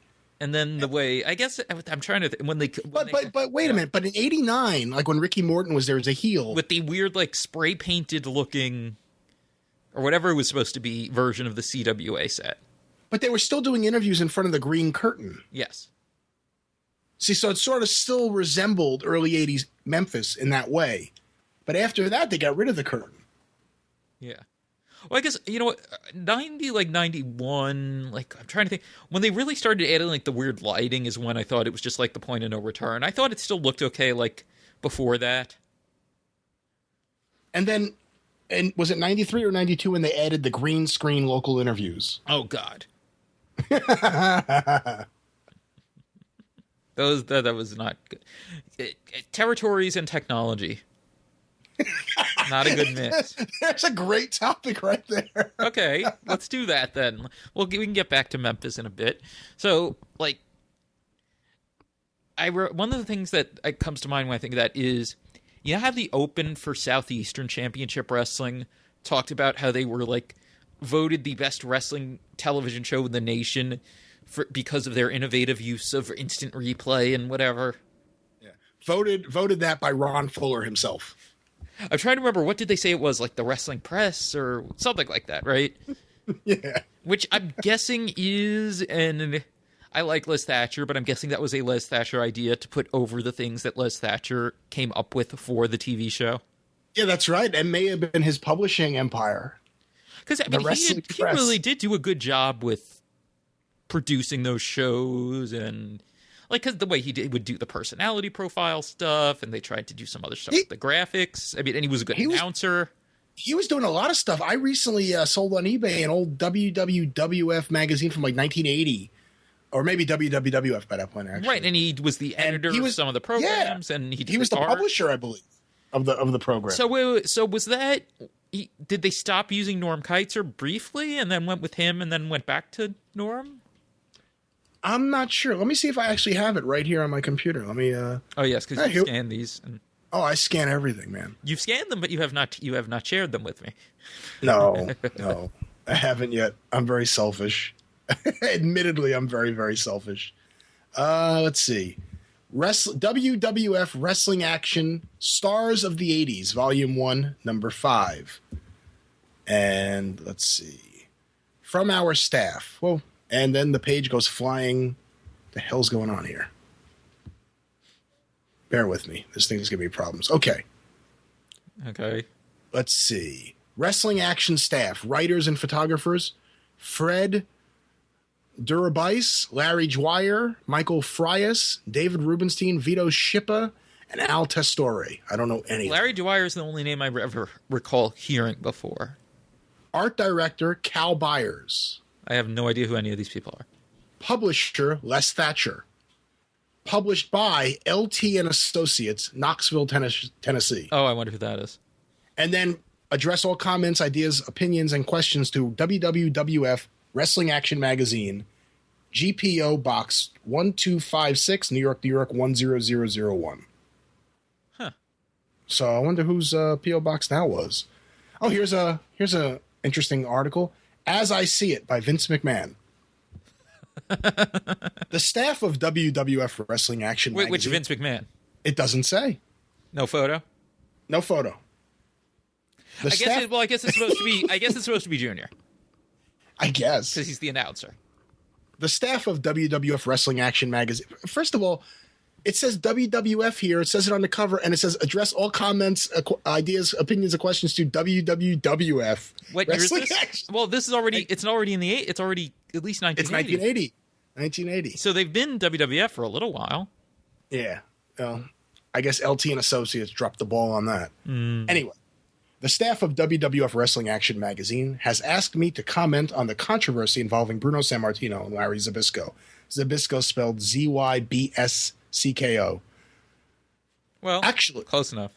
Actually, I think it's a disgrace the way Larry Zbyszko viciously turned on Bruno Sammartino during the Championship Wrestling program.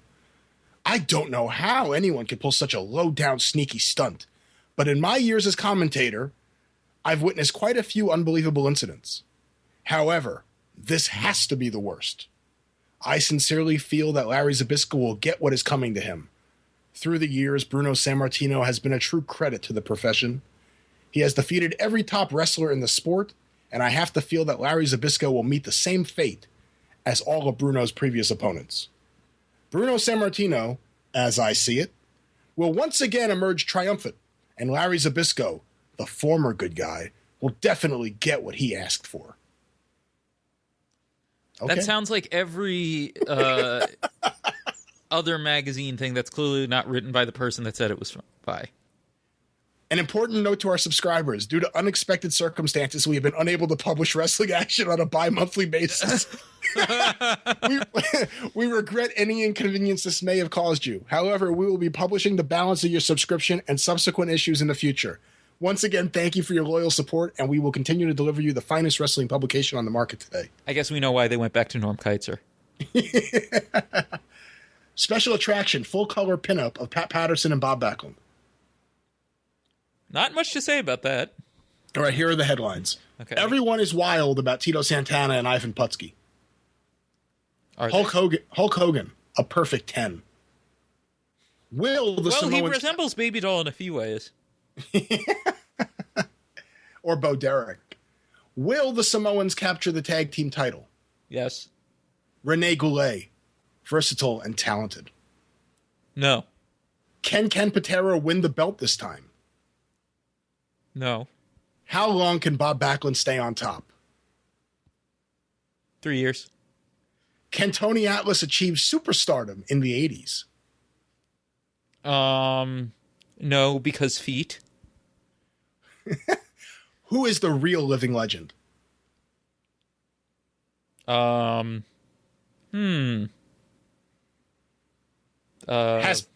Pat Patterson changed his evil ways? Yes. Not if you ask Murray Hodgson. Hey. Well, I mean, that was a long time ago by this point. God. Wrestling magazines. It was a good quality magazine, like good stock of paper. And he, did it have, what's the cover? The cover, hold on, let me see if I can actually get back to the top. I don't know why. Is it like one of those those watercolor covers? It's a watercolor cover of like stars coming out of the sky, and it's Hogan, Putski, Backlund, Tony Atlas, Tito Santana, Ken Patera. And those were all Les's, right? It looks kind of cool, except for the Ivan Putski one, which looks like it's out of Blue Boy magazine. You got to see this thing. Is this one? Wait, is this Putski? This is clean shave. Is this clean shaven Putski? It's clean shaven Putski, but you got to see the pose they have him in here. Okay. Yeah, so that's this wrestling action. So were we talking about Memphis anywhere, or should we move on to? Let's move on. Move on to Body Slam, because you said you rewatched Body Slam recently. I rewatched Body Slam recently. I always loved that movie. That movie was on HBO a lot when I was a kid. It was it was on HBO a lot. It would be on in syndication. Oh, it was Body Slam, Just One of the Guys, The Last Dragon. I mean, these were always on. And Body Slam, I always loved, and I haven't watched it in a long time. And now Roddy Piper is dead, so I said, let me watch this again. And my first thought is, I'm convinced M. Harry Smilak is one of the greatest characters of all time. He's so good as like the scummy babyface manager. And the band Kick, who were Kicks, but he got rid of the S. Yeah. I just downloaded the soundtrack and I got all their songs. Where did you get the soundtrack? I found it on some bootleg site. It's the American Way, and what was the other one? I just remember American Way. Yeah. You have to send me that immediately. I remember the American Way because that's when the Barbarian and T.J. Khan, what were their names? Axe and Hammer? Yes, and Hammer. The cannibals. They storm the ring and they start destroying their stuff, and T.J. Khan turns to one guy and he goes, your guitar needs tuning. And he just starts breaking the guitar. And Captain Lou Albano, if you haven't seen this movie, please go out of your way to watch it. It's definitely on YouTube, like the whole thing. Okay. Captain Lou Albano plays the character Captain Lou Morano. Okay, so let's dissect this for a second, because this is what's always confused me about this movie. Everyone else is a character. I mean, except for your brief cameos at the big climactic match. And that's great, and we have to get to that, yes. Right, but so why is Lou Albano Captain Lou Morano, who is in every way Captain Lou Albano, except for that his name is Captain Lou Morano? It's really ridiculous. He's dressed like Captain Lou Albano. He acts and talks like Captain Lou Albano, but his name is Captain Lou Morano. Maybe Vince owned the rights to the name by that point, and Lou Albano couldn't use it. Who knows? I don't think so. Well, anyway, in case you haven't seen it, Body Slam is the tender story of a young man named M. Harry Smilak. And it's a very gratuitous... Just before we get out of the way, I mean, it was implied earlier... It's the most obvious exploitation of the rock and wrestling thing about 2.5 years too late. Well, that's the thing that I find fascinating about it, is that obviously it was written when the wrestling boom started, because there's a show based on TNT, there's a tag team based on the Road Warriors, rock and wrestling's a big part of it, although rock and wrestling... Harry Smilak invents it. Yeah, but it was rock and wrestling in reality was never presented in any way the way it was here. This. No, where basically they have shows where the band plays and then there's one match where it's Slick Rick Roberts and Tonga Tom against local kids in the place. Most of them played by South California indie workers like Billy Anderson. And of course, and Alexis Smirnoff's in it, right? Alexis Smirnoff plays Captain Lou Morano's wrestler when M. Harry Smilac has the revelation that Quick Rick Roberts is not a musician, but he's a professional wrestler. Right. Wild Samoans are Korean guy's henchmen. They are the bodyguards for the Korean guy. Yes. Yes, the Korean guy who M. Harry Smilac repeatedly insults by calling Chinese or Japanese. Yeah. That's right. And then when he corrects him and says, I'm Korean, he says something like, yes, the three Orientals. I don't remember that line, actually. And so basically, M. Harry Smilac's a music manager, and he's not doing very well, and he owes money all over town, and he's kind of a con artist, and his car is constantly being repossessed by someone. The guy who repossesses the car a couple times in the movie is a guy who, during the main event, is like dancing in the crowd with some girl, which I find really funny for some reason. He's waiting to repossess his car again, and he just starts dancing when the music starts playing. And Harry Smilac is trying to book something somewhere, and he goes into the office of the guy who runs the arena, and the guy keeps kicking him out. He's having a meeting with someone, and it's Roddy Piper as Quick Rick Roberts. And I gotta say, I mean, look, it's not Citizen Kane, but Roddy Piper's really good in this movie as Quick Rick Roberts. He's totally like believable as this nice baby face who has a niece who's his agent. But who's doing the single parent thing? And well, it's his niece. It's not even a parent. Well, it's his niece, but he's clearly her guardian. Right. And so Harry hears Quick Rick saying that they sell out the arena all the time, and he storms into the office and he says, "Oh, you need a manager," and now he ends up managing him, and that's his first run-in with Captain Lou Morano. So now he knows he's because Captain Lou Morano was Quick Rick Roberts' manager. According to this movie, like Captain Lou Morano is the manager of every wrestler who makes money. Well, because he eventually has them blackballed. Right. Because Captain Lou Morano has all the power in this universe of body slam. And then Quick Rick Roberts, without even having a match yet, is so in love with M. Harry Smilac as his manager that he recommends him to his friend Tonga Tom, who's played by the Tonga Kid, who had just a year and a half earlier had a major feud with Roddy Piper. So it's funny to see Sam Fatu in this role. Yes. And again, he's really good in the role, too. I mean, it's really weird. And this is the only acting job I ever remember for him. Right. And maybe my favorite scene in the movie. There's a few that may be my favorite. Yeah. But so he gets Tonga Tom, and then all of a sudden these two guys come over, the Cannibals, obviously written to be based on the Road Warriors. It's the Barbarian and Tijo Khan. Now, what year was this shot? Well, Piper's in it, so... Is this during the initial high... Wait, it must have been during... And then, when was They Live, though?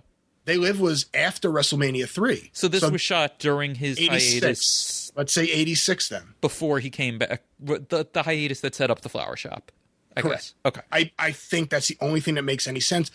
It's funny now that you say that. Was Lou Albano gone that same time?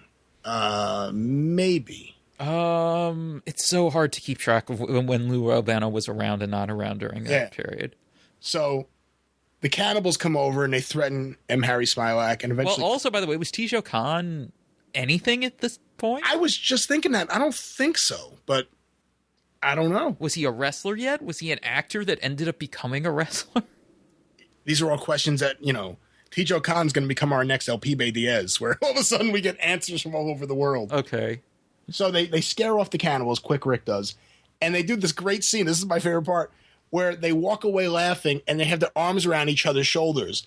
And it's just, you never see anyone in the gym do this. They're just holding each other and walking away like, ha, ha, ha, ha, ha, ha, ha, like this fake laugh. It was like the end of an episode of Speed Racer.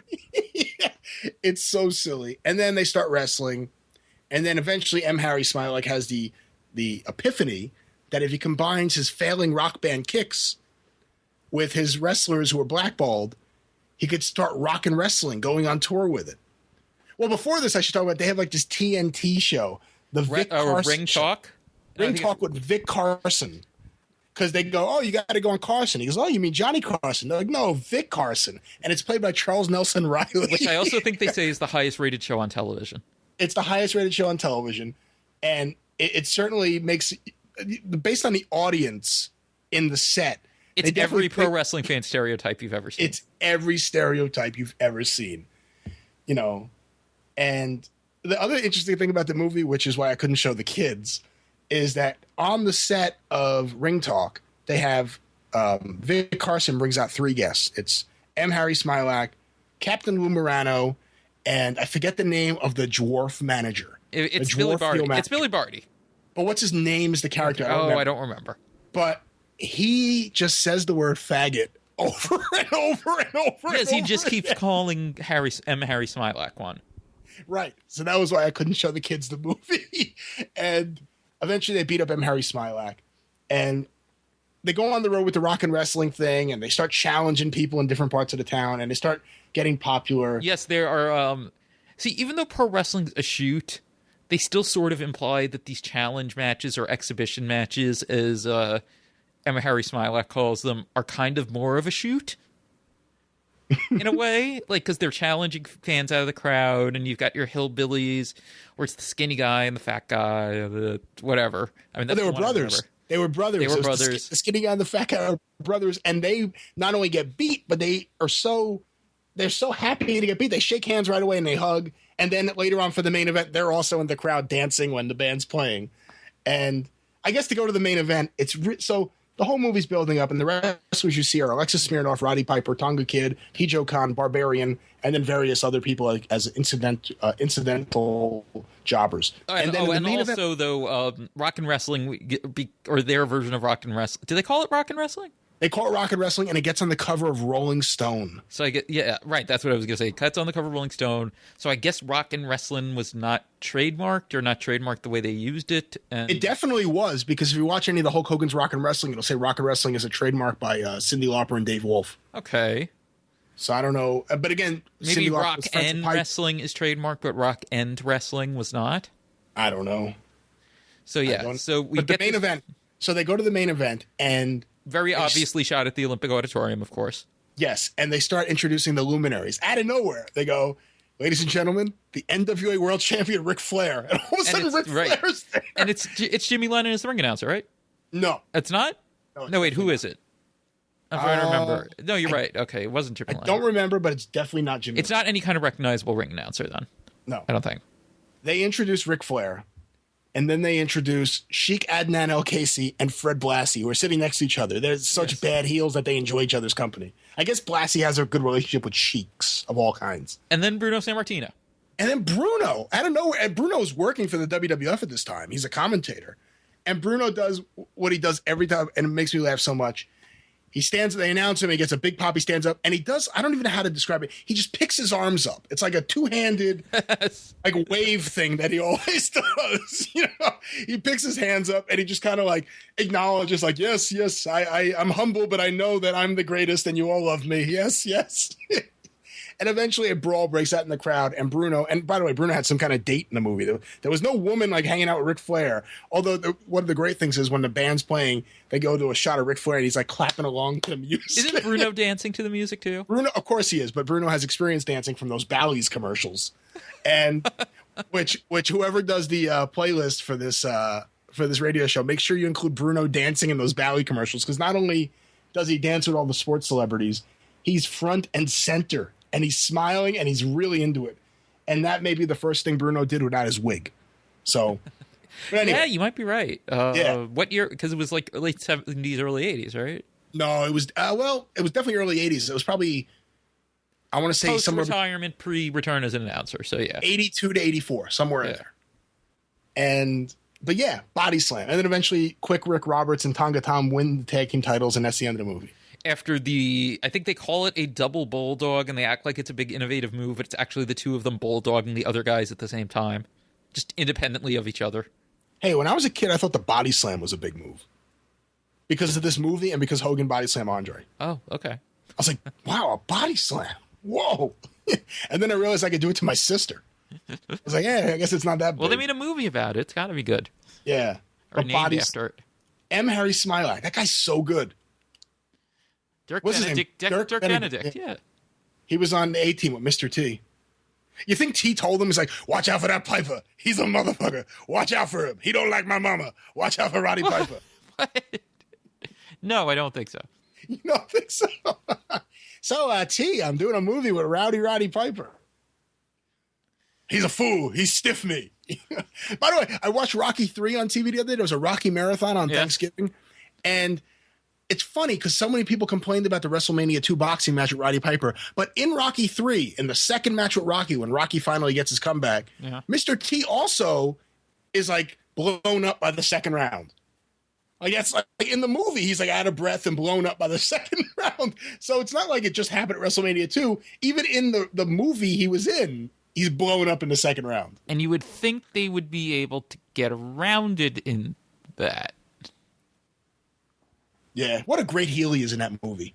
Oh, the all-time, the great part, the best part is, I remember. Hey, woman. Yes. Hey, woman. If you want to be with a real man, you come down to my apartment right now, or tonight, or whatever it is. Yeah. That line's great, and the other line I love is, yes, Thunderlips is here, in the flesh, baby. It's just so ridiculous. Yeah, and that Hogan did. Do you know about the thing Hogan did to promote this? The magazine shoot? For We Magazine? Yes. Yes, I've seen the pictures of that. I've only seen the censored version that were in the tabloids. I've seen the uncensored version. Okay, I don't. Yeah. Well, so you know, it wasn't anything. It wasn't especially scandalous. It was just a couple of naked women. Okay, because against his body. Well, the thing that's funny though is like Gawker and preparing their like elaborate, you know, defense or statement of facts or whatever in the lawsuit that Hogan has against them. You know, their strategies that they're trying to portray it as. You know, Hogan made his sex life a big part of his public persona, so that made publishing the sex tape clips newsworthy, and so on and so forth. That's so silly. Okay, but they file, you know, various exhibits, one of which was the Wii photo spread, which I presume for no other reason than the judge agreed with him it would be embarrassing, is sealed. Huh. That's really weird. Yeah, it's so stupid. It's sealed unless you go to Google and search for it. Otherwise, it's sealed. Yeah. I mean, there are public articles that are sealed, but I think that's more about the context of what's being, like, why they're an exhibit. Like, if it's something that's otherwise sealed or whatever, but, yeah. And he, like, what was it? Was it in that? Yeah, he talked, maybe in that deposition where he talks about how it's, like, this thing at Stallone's house, and, like, he didn't know what was going to happen, or what, you know, just some sort of bullshit. Or maybe it was in his book, one of his books. You just show up at Stallone's house and his women naked, ready for a photo shoot? Yeah. I want to go to Stallone's house.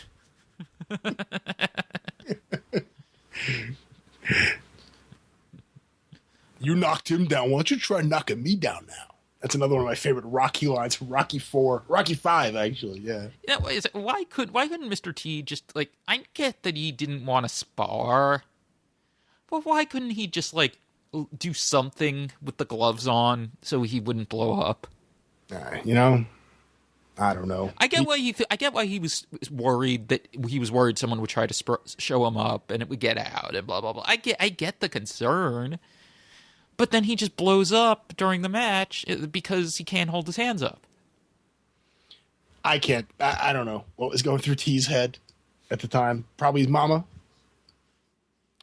His brothers weren't rapists. That's right. That was another thing from that. Someone needs to get that whole script, and release it somewhere so we get to see what he didn't say. What do you mean? Oh, he had Hall notes? of Fame speech. He had Why? He had a whole thing? Right? Oh, maybe he didn't. I don't remember, actually. Well, I'm guessing WWE didn't script it for him. And then I thought WWE, I know it was really long, but I thought WWE missed out on a big opportunity by not, like, just releasing the whole thing for free on YouTube the next day. It was really long. He was a lot more exciting than Alita, I'll tell you that. Yeah, or making some kind of video, though, out of it that would be on YouTube, some more extensive video that could be, like, I think they would have had, like, a big viral video if they had figured out the right way to edit it. And WWE, WWF, whatever, WWE could screw up a one-car funeral. I've never heard that one before. Yeah. Wait, explain this to me. What would, wait. Just have a percent, because no one... Yeah, a procession. Okay. They could screw up the simplest things. They dropped the ball and missed the ball on so many things. It's not a new thing. It's years and years and years. It used to just be they would screw up bringing in wrestlers who were stars somewhere else. Yes. And then it just became they screw up every opportunity to have an opportunity. Yes. Now I have a theory on something. I guess we'll finish up on this because I think we're at about our time, but I think Vince just never had a good handle on a top babyface who didn't fit into his just general idea and archetype of the WWF or WWF top babyface. Because it's not like, I think at first glance it's more edgy guys, and sometimes there are exceptions. Austin, I'd say to an extent Savage. But if you think about it, like, I just think with Roman Reigns, it's kind of the same way he ruined Diesel. Yeah. And then Shawn Michaels. Very much so. Very much the same way he ruined Diesel, actually. Yeah. Shawn Michaels, he clearly had no idea how to book a heartthrob babyface or a blowjob babyface or whatever you want to call him. Because the whole thing with the announcers fawning over him like they were in love with him. That was unwatchable. You know, I'm sorry. It was unwatchable, that stuff. As good as Shawn was in the ring, it was unbearable. And all the merchandise was kind of like, you know, out of a S&M club or something. You know? And I mean, you have your exceptions. You have your Austin and Rock, who could have gotten, you know, Austin, Rock, and Savage. No, but would that be the was big the period exceptions. But that was forget about Savage. Austin and Rock was the period of time where Vince was most susceptible to change and doing something different and trying hard because he was actually worried about WCW. Yeah, he had his boogeyman of Ted Turner, which, you know, Ted Turner has never thought 2 seconds about Vince McMahon, but he had his boogeyman of Ted Turner, and he was frightened, and he was willing to go outside of his normal box. But that's why WWF now is booked just like WWF in 1995 in so many ways. Right. A mid card no one cares about. A baby face is being pushed in a manner that no one would ever root for him. Like even Cena for so many years. I always argued that Cena was the heel.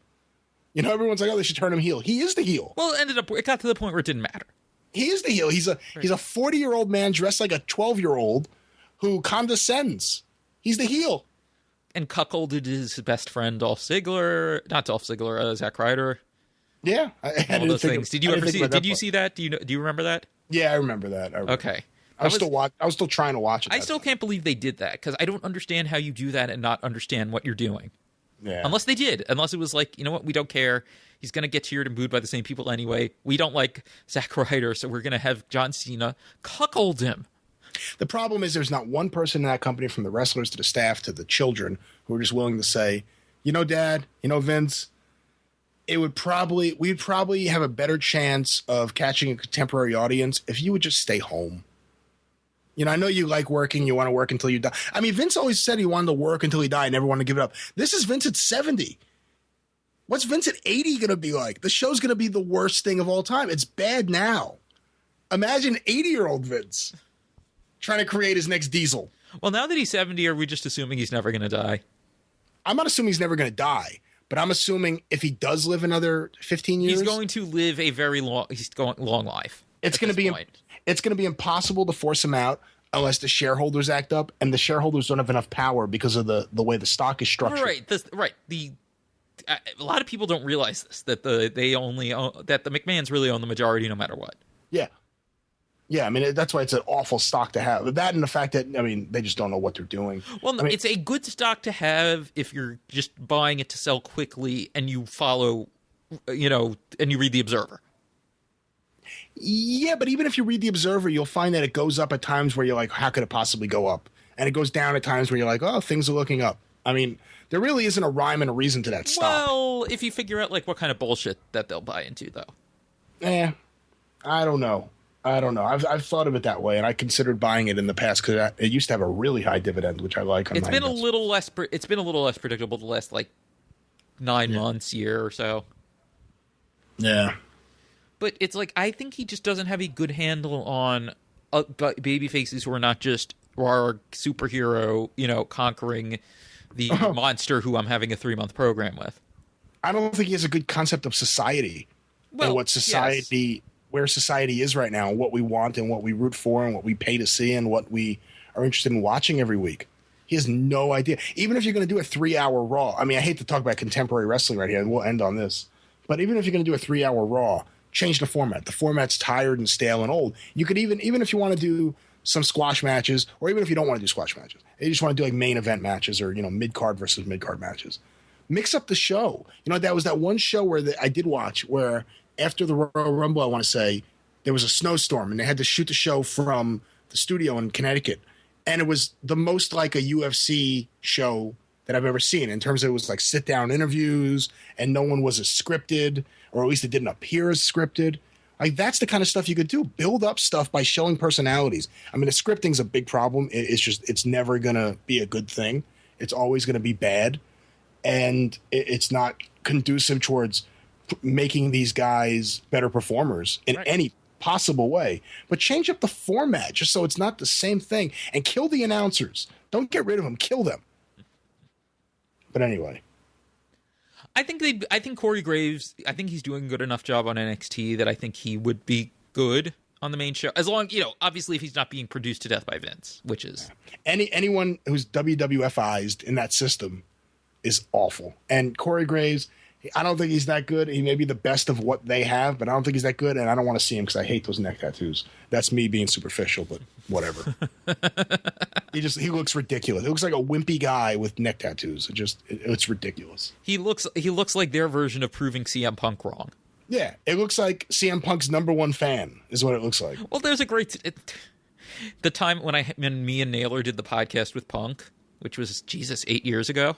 Wow, I remember. The story he tells about Tony, like he goes to Tony Garea to get a draw, and he's like, he thinks Guria's joking. He's like, I already gave you a fucking draw, and he's like, he just keeps forgetting it. He just not sure what's going on, and he's like, oh wait, we're in Pittsburgh, and then he finds Corey Graves because Corey Graves is there as an extra. That's really funny. That's really funny. I forgot about that. And this is also when they I guess they even looked more alike because like it was Punk. When they both had the long hair and the like stubbly beard and all that. Yeah. So well, anyway, I think now that we're talking about contemporary wrestling, we absolutely need that's our sign. Although the one thing I did want to say though was that I think just the thing to keep in mind, like I said with Diesel though, I mean that's Vince 21 years ago, and he didn't get what made Diesel over. Look, 1995, 1996 WWF was the road they would have continued going on if Nitro never started. Yep. They weren't going to change up. They were forced to because there was a fear of everything. But that was the Goon, Freddie Joe Floyd, that was the road they were going down. And that's the road they are now. Pretty much. Farouk Assad with his gladiator helmet. Yeah, it's all stupid. Everyone has a stupid name. You mean to tell me that whatever his name is more marketable than Uha Nation or Kenta? Like, those names were fine. They changed these names because they feel like these guys are going to develop a name and then they'll leave and go to WCW, which doesn't exist. I actually like the name Apollo Crews. Uha Nation's a cool-ass name. No, Uha Nation is a good name, though. It's a much more marketable and much cooler than Apollo Crews. Yeah. All right, so I guess that's it for this week. Still feels weird that we had more of a formatted show, which I'm sure everyone will never happen again. Yeah, we'll babble on about so many things next week. Yes. If there's anything specific you want us to talk about with Old School Wrestling, tweet at David Bix. And at Great Brian Last. Well, you could just bother Bix if you want. But yeah, you could do that. But let us know if there's something you want us to talk about. And I'm almost worried it's not going to be considered as good a show because we didn't ramble as much. I'm sorry. I promise to ramble more next week. Good. I'll drink some wine before the show. Kosher wine? Drink some kosher wine. That'll get you going good and quick. I have enjoyed Manischewitz more in the last 2 years than I ever did in my entire life. Really? I like drinking it watching Game of Thrones. For some reason, they're all drinking wine on that show, and I feel like Manischewitz is the perfect wine because it's just, in that fantasy medieval kingdom. I don't feel like it looks like prop wine. Well, no, but I feel like it's kind of more in tune what they would be drinking in this fantasy medieval kingdom is like this Concord grape kosher wine. It seems like a good fit. So when Game of Thrones comes back, I'm going to be drinking so much Manischewitz, and I suggest everyone do the same. Drink it during Raw too. It makes it easier. I haven't watched Raw in a while, and I'm not going to. Every week I try. Every week I tune in, and I see something that makes me turn the TV off so fast. I saw the Dudleys and Tommy Dreamer, and I said no, and I turned the TV off right away, and I went to my DVR for Bar Rescue. All right. That's a good note to end on. Follow me on Twitter at David Bix. Follow Brian on Twitter at Great Brian Last. Check out Between the Sheets every Monday on Please Be Nation. Check out all my other stuff that'll mention on Twitter, I guess. And I guess that's it. So until next week, tally ho. Tally ho.